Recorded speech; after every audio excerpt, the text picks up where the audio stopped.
ప్రస్తుతం మనం ఉప్పల్లో ఉన్నాం. ఏదైతే ఈ రోజు ఉప్పల్ కాన్స్టిట్యున్సీలో కళ్యాణ్ లక్ష్మి అటు షాదీ ముబారక్ చెక్కులు పంపిణీ చేయడం జరిగింది. గతంలో రేవంత్ రెడ్డి ప్రచారంలో ఉన్నప్పుడు కేసీఆర్ ఉంటే ₹1,00,000 వస్తాయి, కళ్యాణ్ లక్ష్మి కావచ్చు, షాదీ ముబారక్ కావచ్చు. నేను వస్తే ₹1,00,000తో పాటు తులం బంగారం ఇస్తా, నేను వచ్చిన వెంటనే ఇస్తా అన్న వాళ్ళు దాదాపు 14 నెలలు కలుస్తుంది. నిన్న నారాయణపేటలో కూడా సభ పెట్టిండి. ఇటు 9 నెలల్లో బీఆర్ఎస్ కావచ్చు, అటు 15 సంవత్సరాలు అటు ఏదైతే బీజేపీ అధికారం సెంట్రల్ ఉన్న అధికారం పార్టీ బీజేపీ కావచ్చు, రెండు పార్టీలు ఏ విధంగా తెలంగాణకు అభివృద్ధి చేయలేవు, తెలంగాణ ప్రజలకు ఎటువంటి సంక్షేమ పథకాలు అందించలేవు అని చెప్పేసి నిన్న నారాయణపేటలో రేవంత్ రెడ్డి గారు కూడా చెప్పడం జరిగింది. మాట్లాడడం ఇవే విషయాలపైన మనతో పాటు ఇక్కడ ఈ కాన్స్టిట్యున్సీకి చెందిన మనకు ప్రజలందరూ మాట్లాడే ప్రయత్నం చేద్దాం. అన్న ఏంటి రేవంత్ రెడ్డి ప్రచారంలో ఉన్నప్పుడు ₹1,00,000తో పాటు తులం బంగారం కూడా ఇస్తా అన్నారు. ఈ రోజు మీ కాన్స్టిట్యున్సీలో అటు కళ్యాణ్ లక్ష్మి చెక్కులు కావచ్చు, షాదీ ముబారక్ చెక్కులు కావచ్చు పంపిణీ చేయడం జరిగింది. వీటితో పాటు తులం బంగారం అందిందా వాళ్ళకు అంటే ఏం చెప్తారు? ఈ రోజు దాదాపుగా సంవత్సరంన్నర అవుతుంది రేవంత్ రెడ్డి గారి ప్రభుత్వం ఏర్పడి. ఈ రోజు వరకు కూడా తులం బంగారం ఇస్తున్నాడు. ఇంకా ప్రజలకు కూడా ఏంటంటే సంతోషించవలసిన పరిస్థితి ఏంటంటే కళ్యాణ్ లక్ష్మి చెక్కులు కూడా ఏడా ఆపుతాడు అని భయంతో ఉన్నట్టు పరిస్థితి తీసుకొస్తున్నాడు. కళ్యాణ్ లక్ష్మి చెక్కులు ఇచ్చేందుకు ఇంకా దానికి సంతోషపడవలసిన పరిస్థితి వస్తుంది. తులం బంగారం కూడా ఖచ్చితంగా ఇవ్వాలి. 6 గ్యారంటీలు అంటేనే అది 6 గ్యారంటీలు అనేది నేను గ్యారంటీగా 9 తారీఖు ఇస్తాడు. డిసెంబర్ 9, 2004లో ఇస్తానన్నమాట. ఇప్పటి వరకు కూడా ఇంకా 2023లో ఇస్తానన్నమాట. ఇప్పటి వరకు కూడా ఇవ్వకపోవడం చాలా బాధాకరం. ప్రజలందరూ కూడా తులం బంగారం గురించి ఖచ్చితంగా ఎదురు చూస్తున్నారు. తులం బంగారం కాకుండా ఇప్పుడు రేషన్ కార్డులు అన్నాడు, వేరే అన్నాడు, ఏది కూడా కరెక్ట్ లేదు. అదేవిధంగా డబల్ బెడ్రూమ్లు అన్నాడు, ఏది కూడా చేయడం లేదు. ఆల్రెడీ మనకు ఏదంటే ఇబ్బందికరమైన వాతావరణం ఉంది. ఉద్యోగకారులకు కూడా ఏది 250 గదాలు అన్నాడు, ఏది కూడా ఏ గ్యారంటీ కూడా లేదు. ప్రజాపాలన ఏ విధంగా ఉంది? నేను నారాయణపేటలో రేవంత్ రెడ్డి గారు సభ పెట్టి ఈ 9 సంవత్సరాల కాలంలో తెలంగాణలో బీఆర్ఎస్ పార్టీ కావచ్చు, టీఆర్ఎస్ పార్టీ ఎటువంటి అభివృద్ధి చేయలేదు అని పెద్ద స్టేట్మెంట్ ఇచ్చింది. దీన్ని ఎలా చూస్తారు? ఇప్పుడు అభివృద్ధి చేసే సంగతి 10 సంవత్సరాలలో ప్రజలందరూ కూడా చూసిర్రు. ఈ రోజు ఊర్లలో పోతే వర్షం లేరు ఎండిపోతున్నాయి. కేసీఆర్ ఉన్నప్పుడు గ్రౌండ్ వాటర్ ఏ విధంగా పెరిగింది, ఇప్పుడు గ్రౌండ్ వాటర్ ఏ విధంగా పడిపోతుందని అది రేవంత్ రెడ్డి పాలనకు కేసీఆర్ గారి పాలనకు ఇదే నిదర్శనం. ఈ రోజు అదే విధంగా మన హైదరాబాద్లో కూడా గ్రౌండ్ వాటర్ పడిపోయి చాలా వరకు కూడా ఎక్కడికక్కడ కూడా పెద్ద పెద్ద ఇల్లు ఉన్నోళ్ళు కూడా రోడ్ల మీద 1000 ఫీట్లు బోర్లు వేసే పరిస్థితి కూడా మళ్ళీ తీసుకొచ్చిండు. 1000 ఫీట్ల బోర్లు వేసి ఎండిపోయినాయి కూడా, 100 ఫీట్లు 1000 ఫీట్ల బోర్లు వేసి ఎండిపోయినాయి కూడా. మోటార్లు వేసుకుంటే ఇదివరకు వచ్చిన నీళ్లు మళ్ళీ ఇప్పుడు ఈ బోర్లు వేసుకున్న పరిస్థితి హైదరాబాద్లో కూడా చాలా వరకు కూడా నీళ్ళ ఎద్దడి కూడా రేపు హైదరాబాద్ కూడా చూడబోతుంది ఇట్లనే రేవంత్ రెడ్డి గారి పాలన ఉంటే. 10 ఏళ్ల కాలంలో కేవలం వర్షపు నీరు వల్లనే తెలంగాణ ప్రజలకు కాస్త అదృష్టం ఉండి వాళ్ళకి పంటలు పండినాయి. కొత్తగా తెచ్చిన ప్రాజెక్టులు ఏం లేవు. కట్నా ప్రాజెక్ట్ కాళేశ్వరం కూడా పూర్తిగా ఫ్లాప్ అయిపోయిందని చెప్తుండ్రు. దీన్ని ఎలా చూస్తారు? కాళేశ్వరం ఫ్లాప్ కాలేదు. ఓన్లీ కాళేశ్వరం ఫ్లాప్ అని ఒక ప్రజలలో ఒక అదేది బ్యాడ్ ప్రచారం చేసిండు. దాన్ని నిరూపించుకోనికి కాళేశ్వరం ఎండబెడుతుంది తప్ప కాళేశ్వరం ఎండబెట్టి ప్రజలను చాలా వరకు కూడా ప్రజలను కూడా ఇబ్బంది పెట్టే పరిస్థితి తీసుకొస్తున్నాడు. ప్రజలకు కావాలని ఏదంటే బీఆర్ఎస్ మీద బురద వెళ్ళాలి. ఈ 14 సంవత్సరాల పాలన కూడా ఏంటంటే కేసీఆర్ను, బీఆర్ఎస్ పార్టీని, కేటీఆర్ గారిని, హరీష్ రావు గారిని తిడతాందుకే వాడుతుంది. కాబట్టి ప్రజలను ఏదన్నా చేద్దామన్న ఉద్దేశం లేదు. అదేవిధంగా అడ్మినిస్ట్రేషన్ అసలు లేదు. ఒక్క ఇటుక బిళ్ళ పెట్టి కూడా ఒక్కటి కూడా శంకుస్థాపన ఇప్పటివరకు కూడా సీఎం అయినప్పటి నుంచి కూడా చేసిన పాపన పోలేదు. అనండి తులం బంగారం అందిందా ఇప్పుడు మీ కాన్స్టిట్యున్సీలో వాళ్ళకు? షాదీ ముబారక్, కళ్యాణ్ లక్ష్మి చెక్కులు ఇచ్చిన వాళ్ళకు ఇప్పటి వరకు షాదీ ముబారక్, కళ్యాణ్ లక్ష్మి అని చెప్పిండు.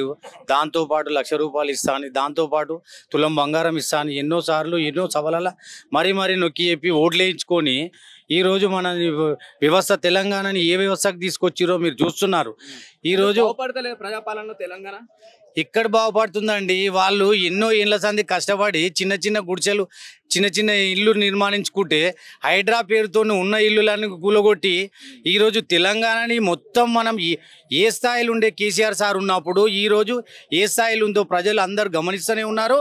మీరు తెలుసుకోండి. 6 గ్యారంటీలు అన్నాడు, ఒక్కటి కూడా అమలు చేయలే. అదేదో బస్సుది ఒక్కటి పెట్టిండు. ఆ బస్సులో ఎంతమంది ఆడవాళ్ళు కొట్లాడుకొని వస్తారు. ఆడవాళ్ళే ఈరోజు ఆ బస్సు వద్దురా నాయన మాకేమన్నా ఉంటే ఆ పింఛన్లు ఏమేమి ఉన్నాయో మా ఉన్న స్కీమ్లో 6 గ్యారంటీలు అన్నావు అవన్నీ అమలు చేయమని చెప్పి ఎంతో బస్ గురించి తీసుకొచ్చి కాబట్టి బస్ వల్ల ఆర్టీసీకి లాభమే ఉందని చెప్పేసి అసెంబ్లీ సాక్షిగా చెప్పడం జరిగింది. ఈ ఆర్టీసీ బస్ వల్ల ఎటువంటి లాభాలు నడుస్తలేదా? ఈ ఉత్సవ బస్ వల్ల మహిళలకు మీరు ఆయన చదువుకున్న ముఖ్యమంత్రి తెలుస్తలేదు. ఈరోజు ఫ్రీ బస్ పెడితే ఆర్టీసీకి ఎక్కడ ఆదాయం వస్తుంది, ఏ విధంగా ఆదాయం వస్తుందో కనీసం అయినా తెలుసుకో. ఎవరు చదువుకొని వాళ్ళకి చెప్పినా కూడా చేస్తారు. ఈరోజు ఎక్కడ ఆదాయం, ఇలా ఏ విధంగా ఆదాయం వస్తుంది ఫ్రీ బస్ పెడితే? ఆర్టీసీ లాభాలు ఉందా నష్టాలు ఉందంటారా? నష్టాలనే ఉందని చెప్తూనే ఉన్నారు కదా వాళ్ళ లెక్కలన్నీ. సీఎం గారు ఏ విధంగా చెప్తున్నారు మరి ఆ విధంగా మీకే తెలియాలి.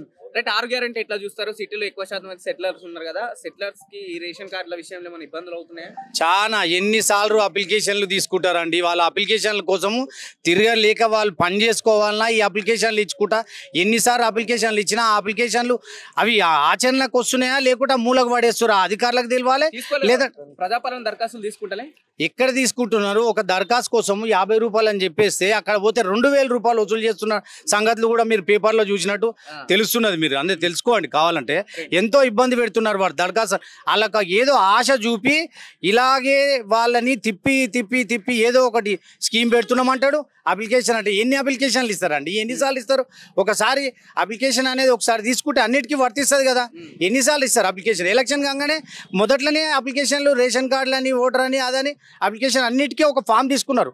మళ్ళీ అప్లికేషన్ దేనికోసం అని అడుగుతున్నారు. అంటే ప్రజలని ఉట్టిగా మభ్యపెట్టడానికి తప్ప ఎలాంటి ఇంట్లో లబ్ధి లేదు, లాభం రాదు. అంటే ఇప్పుడు 6 గ్యారెంటీల విషయంలో పూర్తిగా 14 నెలలు మేము అందించినాం, వాళ్ళకి ఇచ్చిన ఏదైతే హామీలు ఇచ్చిన సంక్షేమ పథకాలు కావచ్చు అందించినామని చెప్పేసి చెప్తున్నారు కదా, ఎట్లా చూస్తారు?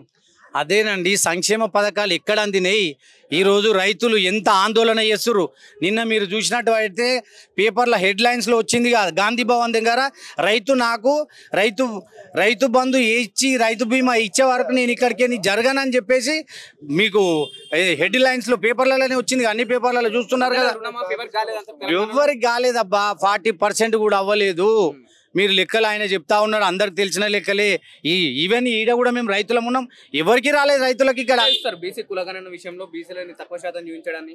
అవును, బీసీ కూడా కులగణన ఇంత ఎక్కడన్నా బీసీ కులగణన ఇదివరకు చేసిన దానికి లెక్క పెరుగుతుందా తగ్గుతుందా?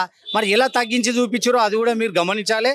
చాలా ఇలాంటి ఎన్నో ప్రజలకు నష్టమే తప్ప ఎలాంటి లాభాలు లేవు. మీరు చూస్తున్నారు ఇదివరకు మన దగ్గర నీటి వనరులు ఎలా ఉండేనో, ఎన్ని ప్రాజెక్టులు కట్టిరు. ఇదే మన సిటీలో చూసుకున్నట్టయితే, దగ్గర మన నాగోల్లో చూసుకున్నట్టయితే ఎన్ని ఫ్లైఓవర్లు నిర్మించి ట్రాఫిక్ సమస్యలు లేకుండా మన హైదరాబాద్ని ఎలా తీర్చిదిద్దారు. రైతులకు మన కేసీఆర్ ఏ విధంగా సహాయపడి వాళ్ళని ఆదుకున్నారు. హైదరాబాద్ డెవలప్ చేసింది కాంగ్రెస్ గతంలో ఉన్న ప్రభుత్వం అంటున్నారు. మీరు 10 years నుంచి ఏం జరిగిందో, 10 years కంటే ముందేం జరిగిందో ప్రజలు గమనిస్తున్నారు. రేవంత్ రెడ్డి మాట్లాడిన స్పీచ్లు అయితే మీరు అరే స్పీచ్లలో ఆయన ఏదని చెప్తాడబ్బా, నమ్మాలి కదా, ప్రజలు నమ్మాలి కదా, నిజం ఉండాలి కదా. లేవు కదా, మాటలు చెప్పంగానే అయిపోదు కదా. ఇక్కడ పనులు జరగాలి కదా. ఎక్కడ జరుగుతుంది? ప్రజల్ని ఏ ఒక్క పబ్లిక్ ని పోయి మీరు టచ్ చేసి చూడండి, వాళ్ళ గుండె ఆర్తనాదాలే, ఏడుస్తున్నారు, ఇల్లులు కూడా కొడుతున్నారు. మీ కొందరు బీఆర్ఎస్ కార్యకర్తలే కావాలని చెప్పిస్తున్నారు. అరే ఎక్కడ చెప్తాం? మీరు కులగణ లెక్కలు తీసిరు కదా, అవి కానీ పేదలకు ఎక్కడ స్కీమ్లు అందుతున్నాయో మేము చెప్పడం కాదు. ఇంటింటికి వెళ్ళి మీరు కూడా కనుక్కోండి, తెలుస్తుంది కదా వాళ్ళు చెప్పేటిది. ఎవరు పార్టీ తరఫున చెప్పాల్సిన అవసరమే లేదు, మాకు ఏం అవసరం ఉంటుంది. అంటే ఎట్లుంది ప్రజాపాలన, ఎట్లుంది? షాదీ గారు కళ్యాణ లక్ష్మి చెక్కులు పంపిణీ చేసి కదా, ఏమంటారు ఆడవాళ్ళు? కళ్యాణ లక్ష్మి చెక్కులు పంచారు కానీ వాళ్ళు తులం బంగారం ఇస్తున్నారు కానీ వాళ్ళు ఏమి ఇవ్వలే అండి. ఇంకా ఇంతవరకు ఏమి ఇవ్వలేదు. అదే మీరు చెప్తలేరా? తీసుకున్న వాళ్ళైతే ఇవ్వలే అని చెప్తారు. మరి మేమేం చెప్పినా కానీ ఇచ్చిన వాళ్ళైతే ఇవ్వలే అని చెప్తారు. మరి తీసుకున్న వాళ్ళైతే ఇవ్వలే అని చెప్తారు. ఎట్లుంది ప్రజాపాలన, ఎట్లుంది మరి ఏం చెప్తారు? ప్రజాపాలన అంటే ప్రజాపాలన ఏ విధంగా ఉందనేది ప్రతి ఒక్క ప్రజలలో ఉన్న ఆర్తనాదాలు వినబడుతున్నాయి కదన్న. ప్రతి ఒక్కరు ప్రజలు కూడా ఎంత చాలా ఉన్నాయి. ఇప్పుడు ఇక్కడ మన హైదరాబాద్ చుట్టుముట్టు కూడా మూసి అని, హైడ్రా అని చుట్టుముట్టు మొత్తం కూల్చివేతలు పెట్టారు. ఎట్లుంది హైడ్రా పరిస్థితి హైదరాబాద్ లో? ఇప్పుడు ఇప్పటికైనా సరే అన్న, ఇప్పుడు అప్పుడు 40 ఏళ్ల కింద 30 ఏళ్ల కింద ఉన్నది వాళ్ళ గవర్నమెంటే. ఇప్పుడు కాంగ్రెస్ టీఆర్ఎస్ గవర్నమెంట్ ఉంది 10 years. అంతకంటే ముందు ఉన్నది మొత్తం కాంగ్రెస్ టీడీపీ గవర్నమెంటే వాళ్ళే ఉన్నారు. వాళ్ళు ఇచ్చిన పర్మిషన్స్ ఇప్పుడు వచ్చి కూలగొట్టేసి ఇవి ఇల్లీగల్ కన్స్ట్రక్షన్ అని చెప్పేసి కూలగొడితే వాళ్ళ పరిస్థితి ఏంది? సరే హైకోర్టు కూడా చెప్పింది ఇప్పటికైనా కానీ FTL బౌండరీ ఫిక్స్ చేయని చెప్పారు. ఈ రోజు వరకు కూడా ఫిక్స్ చేయలేదు కానీ కూలగొట్టేస్తారు. దానివల్ల ఇప్పుడు ఎవరైనా కొనే వాళ్ళు ఏమవుతుందంటే, ఈడ కొంటే రేపు పొద్దున ఈడ కూడా కూలగొడతారేమో అని వాళ్ళనే ఫిక్స్ చేస్తే ఇక్కడ వరకు ఫిక్స్ చేసారు అనుకో, అది ఇక్కడ వరకు కొనవద్దు అని వాళ్ళకు నమ్మకం ఉంటుంది. ఈ రోజు వరకు కూడా ఫిక్స్ చేయలే, బార్డర్ అనేది ఫిక్స్ చేయలే. ఫిక్స్ చేయకుండా ఏదైనా కానీ వాళ్ళంతా వాళ్ళు కూలగొట్టేస్తారు అంతే. దానివల్ల రియల్ ఎస్టేట్ అనేది కుప్పకూలిపోయింది మొత్తము. దాని మీద ఆధారపడి బతికిన వాళ్ళు ప్రతి ఒక్కరు కూడా చాలా ఇబ్బందులు ఉన్నారు. మొన్న మీ ఉప్పల్లోనే చిన్న షాప్స్ కూడా తీసేయడం జరిగింది కదా, వాళ్ళ పరిస్థితి ఎట్లుంది ఇప్పుడు? మరి రోడ్డు మీద వాళ్ళతో కాకుండా వీళ్ళు పెద్దవాళ్ళని కాపాడి పేదవాళ్ళని కడుపు కొడుతున్నారండి అంతే. ఈ గవర్నమెంట్ మొత్తం అదే పని, పెద్దవాళ్ళని కాపాడుతుంది, పేదవాళ్ళని కడుపు కొడుతుంది అంతే. అన్న ఏం చెప్తావే ఈరోజు షాదీ ముబారక్ కళ్యాణ లక్ష్మి విషయంలో? షాదీ ముబారక్ కళ్యాణ లక్ష్మి అనేది ఇప్పుడు కాదు, అది తెచ్చింది, కేసీఆర్ ఉన్నప్పుడే తెచ్చిండు. అది ఇది కొత్త కాదు, ఇది కేసీఆర్ లక్షతో పాటు తులం బంగారం ఇస్తా అని చెప్పాడు కానీ ఇస్తలేడు కదా. కేసీఆర్ అయితే చెప్పలే కదా తులం బంగారం ఇస్తామని చెప్పి. అది తులం బంగారం ఇస్తామని చెప్పి కొత్త సీఎం చెప్పాడు, కేసీఆర్ చెప్పలే. ఇప్పుడు మమ్మల్ని అడిగే బదులు మీరు కేసీఆర్ పాలన ఎలా ఉంది, రేవంత్ పాలన ఎలా ఉంది ప్రజల్ని అడగండి. ఇప్పుడు మేమే చెప్తున్నామని మీరు అంటున్నారు కదా.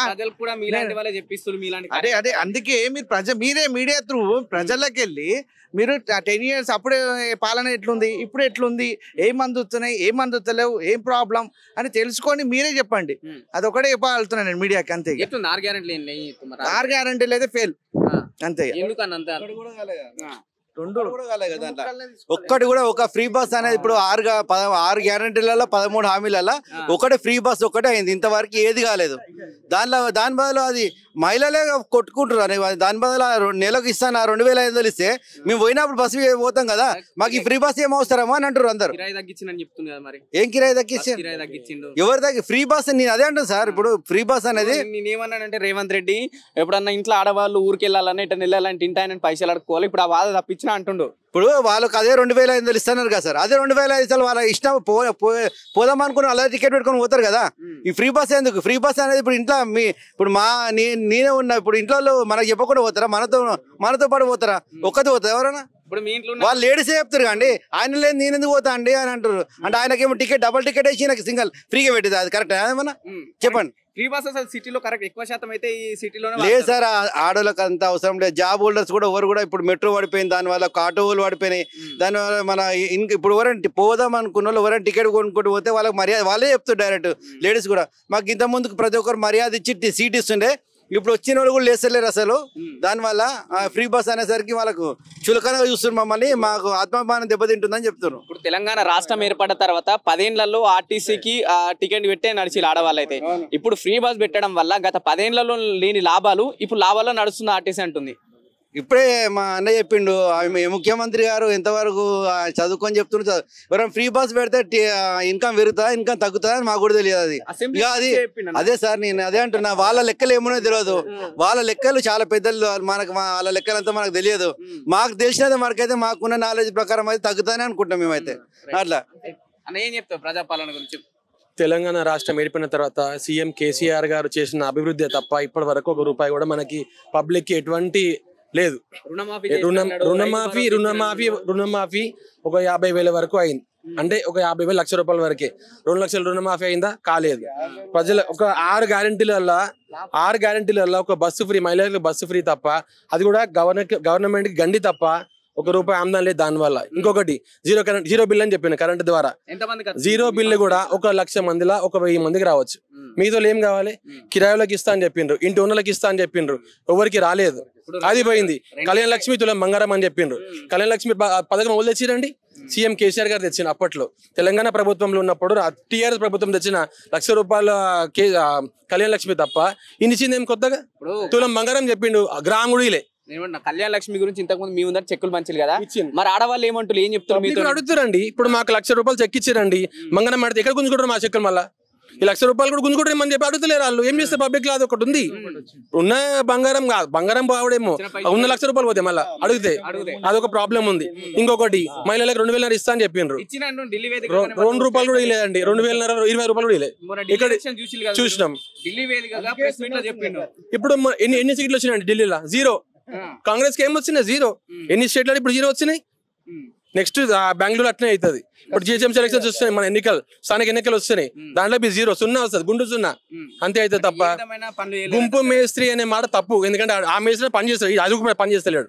0 గుంపు మేస్త్రి పని చేస్తాడు. ఈ సీఎం ఏం చేస్తాడు? ఉత్త మాటలు తప్ప డొల్ల. చాలా మటుకు మాత్రము ఉచిత పథకాలు అనేటివి ఏం రాలేవు, ఏం లేవు కూడా.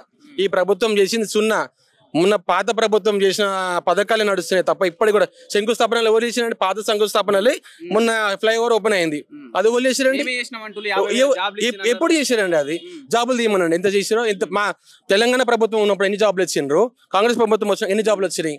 ఈ జాబ్లన్నీ 10 ఏళ్ల కాలంలో జాబ్లో వెళ్ళారు. మేము వచ్చిన వెంటనే ఒక నెల రోజుల్లోనే 50,000 జాబ్లు ఇచ్చామని ఎల్బీ స్టేడియం గా సర్టిఫికేట్లు కూడా అందజేసి కదా. దాని గురించి నెల రోజులల్లా ఎక్కడ ఇంటర్వ్యూలు అవుతాయి, ఎక్కడ చేస్తారు? వీళ్ళు వచ్చిన 10 నెలలల్లా ఎన్ని జాబ్లు ఇచ్చిండ్రు, ప్రజలకి ఎన్ని లబ్ధి పొందే ప్రయోజనాలు చేసిండ్రు చెప్పండి ఒక మాట. ప్రజలనే అడగండి, మీరు తెలుస్తుంది. మేము కూడా ప్రజలలోనే ఉన్నాం, మాకు కూడా తెలుసు. వాళ్ళు మమ్మల్ని అడుగుతున్నారు, మేమేం చెప్పాలి వాళ్ళకి? చెప్పలేకపోతాం మేము కూడా. ఈ ప్రభుత్వం అనేది శూన్యం, ఏమి చేయలేదు. పబ్లిక్ అనేది ఒక రూపాయి ఆమదం లేదు దీనివల్ల. హైదరాబాద్ లో రియల్ ఎస్టేట్ పరిస్థితి ఎట్లుందంటారు? కుప్పకూలిపోయిందండి. హైడ్రా వల్ల బఫర్ జోన్ అనేది ఉంది, దాని వల్ల FTL అని ఉంది. దీన్ని పట్టించుకోకుండా ఏదైతే కట్టినరో వాళ్ళని కులగొట్టకుండా పోతుంటే ఎక్కడికి అవుతుంది చెప్పండి ఒక మాట. అధికారులు దీని ముందు ప్రశ్నించాలండి. ఒక గవర్నమెంట్ మీకు ఒక ఆర్డర్ ఇచ్చింది అంటే FTL ఎక్కడి వరకు పరిధి ఉంది, దానికి బఫర్ జోన్ ఎక్కడి వరకు ఉంది, ఇవి అడగకుండా బుల్డోర్ వేసి కూలగొడతా అంటే ఎక్కడికి అవుతుంది? కాదు కదా. హైకోర్టు కూడా హైడ్రా పైన ఇష్టం వచ్చినట్టు చర్యలు తీసుకుంటే ఎలాంటి నోటీసులు ఇట్లా ఇవ్వకుండా మీరు పోయి ఎలాంటి చర్యలు తీసుకున్నా మీ హైడ్రాని రద్దు చేస్తామని చెప్పి హైకోర్టు కూడా ముట్టకాయలు వేసింది ఆయనకి. ఇంకేం కావాలి?